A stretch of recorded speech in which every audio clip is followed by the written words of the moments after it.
today's game, it's freaking perverted, alright? But, how perverted are we talking? This quote came from the game's producer.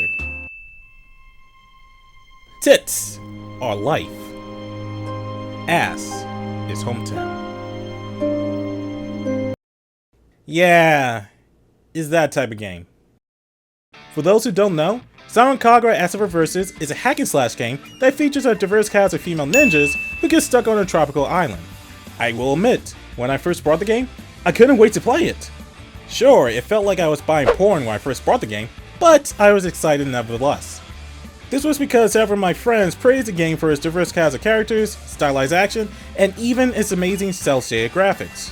However, as I played the game's story mode during my live streams, the game's flaws started to peek through, which at the end of the day, left me feeling slightly disappointed. Before I talk about my major gripes with the game, let me talk about the plot.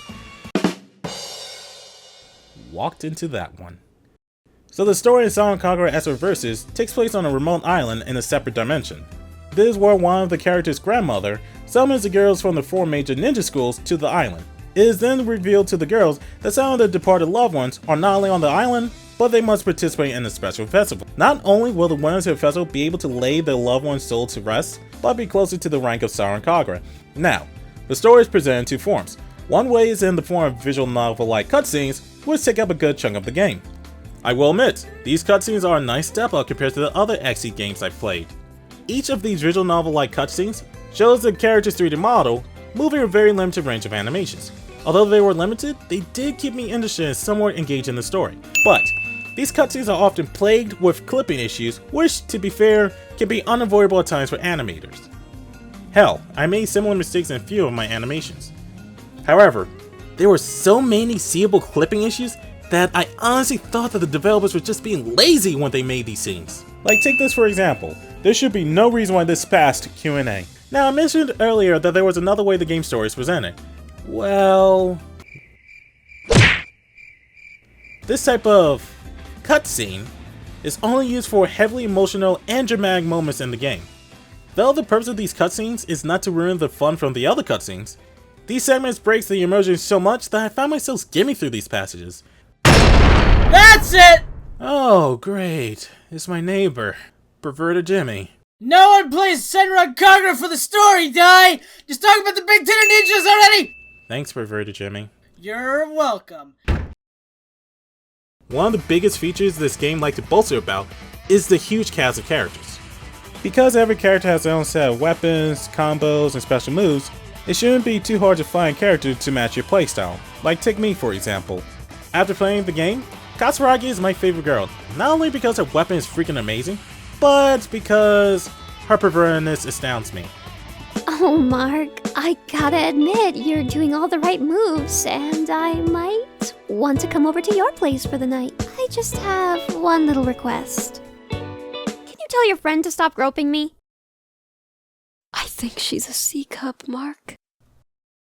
Despite the fact the game gives you a plethora of characters to choose from, this serves as a major hindrance at times, especially since the game forces you to play a particular character in different stages. For example, if you prefer speedy characters over, let's say, slower moving characters, then you might have a hard time adjusting to the change. The worst part about it is that you might find yourself dying several times, since the playstyles can be vastly distinct for some characters. But to be fair, the game does reward you some XP every time you die, and you can level up after obtaining a certain amount, making the stages much easier every time. However, the biggest gripe I have with the game's story mode is how repetitive it gets after some time.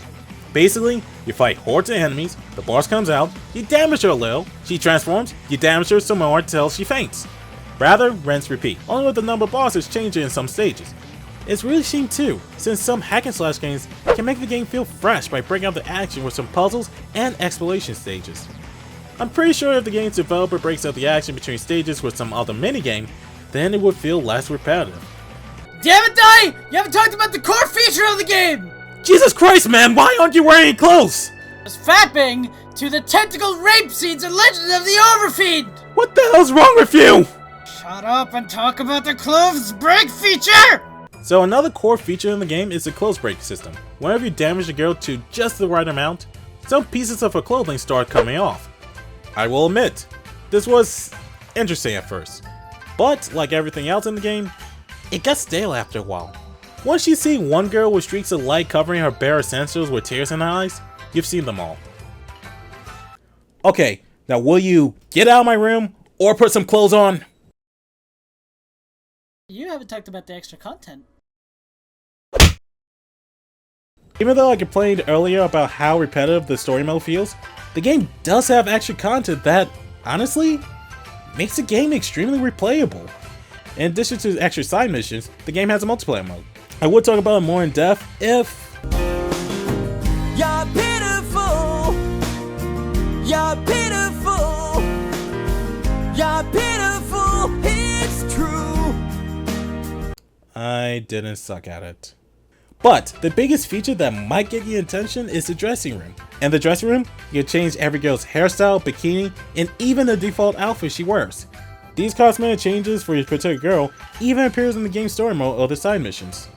The fun thing you get to do in the dressing room is interacting with the girl you want. In this mode you can...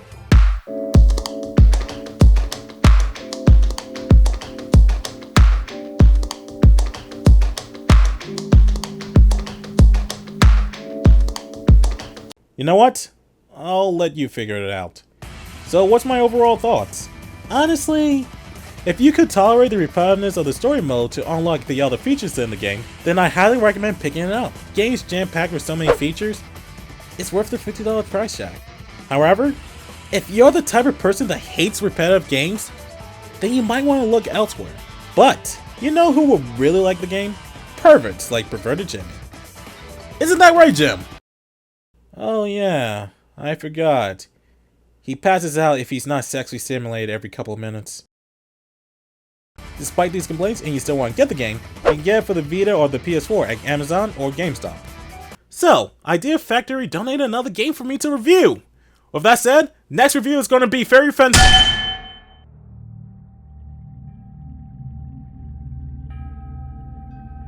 Rise and shine, Mr. Weedman.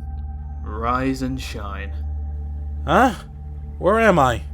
You're in my basement, Dai. Corey? What am I doing in basement? You see, Dai, you've reviewed too many Weeb games, and I want you to review a non-Weeaboo game. Sure, Doom. What do you want me to review? Doom? GTA 5?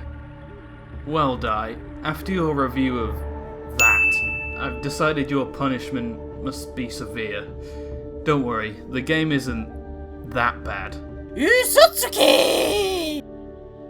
Usutsuki! Excuse me. How many times did I tell you not to speak that blue speak crap? Corey? What am I reviewing?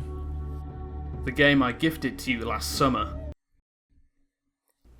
No! You're not leaving my basement until you do.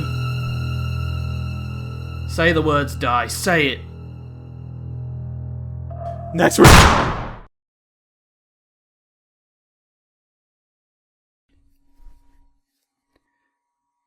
And its sequel. Fuck! Next review! Now do the outro. Hey guys, thank you so much for watching this review. If you enjoyed this review, please leave a like, share, and subscribe. Oh god! Please support my friends who helped me for this review by visiting the links down below. Also, if you played Senran Kagura, please let me know in the comments down below. Once again, this is Dai Tomodachi, and I think I'm gonna pass out.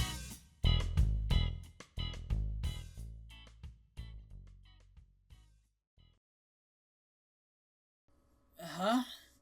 Where's Dai? Oh well, guess he got kidnapped again.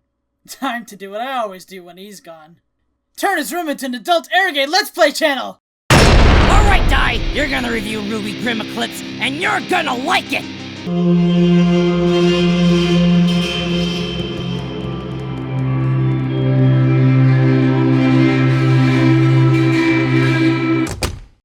Well, was he in there? No, but my last bit of sanity was.